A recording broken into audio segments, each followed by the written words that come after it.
المباركة الطيبة في إحياء التراث الفلسطيني وتوثيقه أيضا. أنا اسمي زياد محمد الشدفان.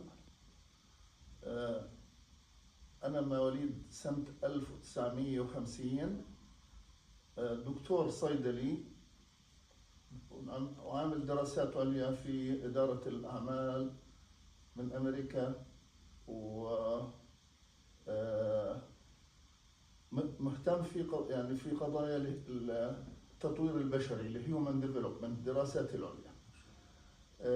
عملت في الصناعة الدوائية ما يزيد عن 40 سنة.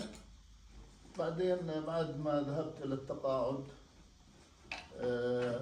اهتميت في الكتابة والتأليف، فبدأت بالتوثيق عن عائلتنا وبلدنا. عائلتنا آل الشدفان اللي احنا بننحدر من قرية كدنة الواقعة في جنوب فلسطين في منطقة الخليل. وعملت عدة مؤلفات حول الموضوع، وهذا يعني تعريف بنفسي بسيط، وإذا بدك نحكي بأي شيء آخر أنا جاهز. نعم. يعني حضرتك مواليد الهجرة بعد نحكي مثلا احتلال قرية كدنة. نعم. انولدت في عمان.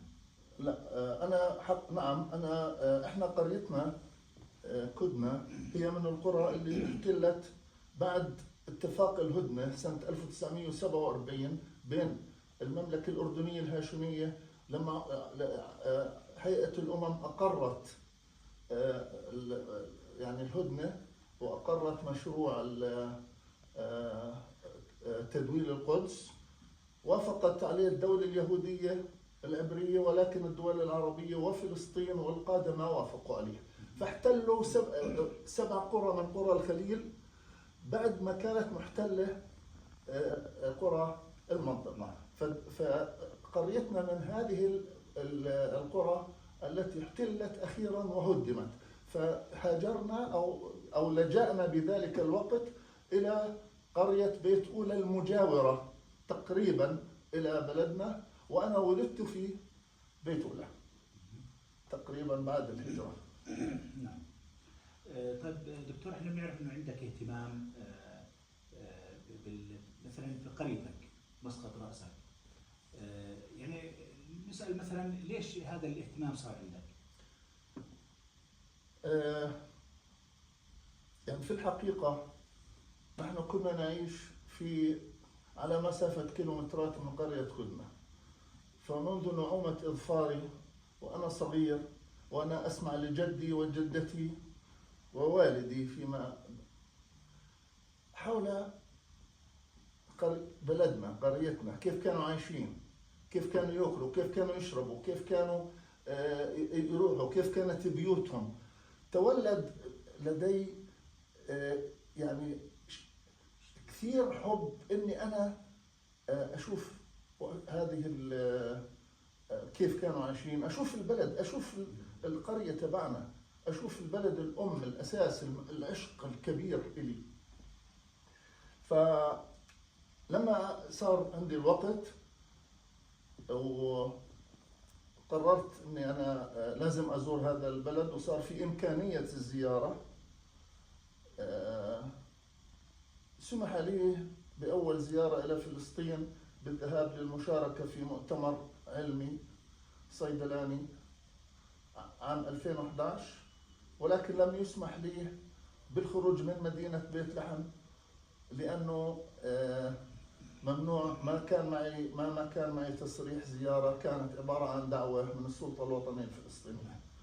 بعد هيك كل ما بفكر أذهب إلى فلسطين أصطدم بحاجز كبير، حاجز فكري، حاجز معنوي، حاجز يضع الألم أمامي لا أستطيع تجاوزه، حاجز وجود سفارة إسرائيلية للعدو لهذا الكيان في عمان الحبيب، عمان العرب. قررت أن لا أذهب إلى سفارة هذا الكيان، وأن لا آخذ إذنه للسفر إلى موطني، إلى بلدي. ما بروح بإذن من المحتل. أنا يجب أن أروح كشخص مكرم على بلدي. بعد حين وسنوات طويلة صار في بعض المكاتب تعمل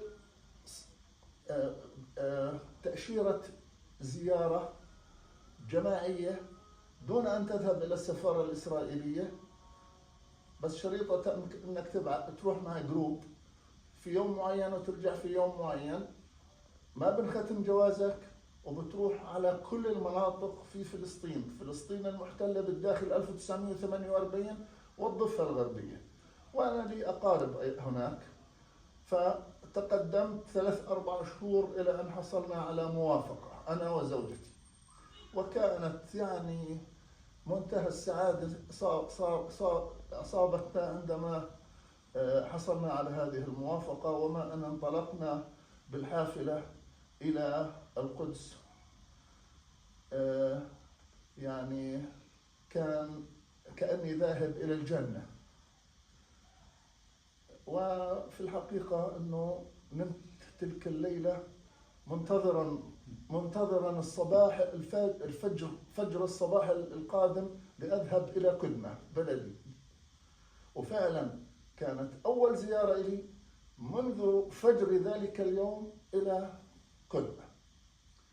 تغلبنا، ذهبنا إلى معبر دخول بسموه محسوم في ترقوميا، وهو قريب جدا من بلدنا.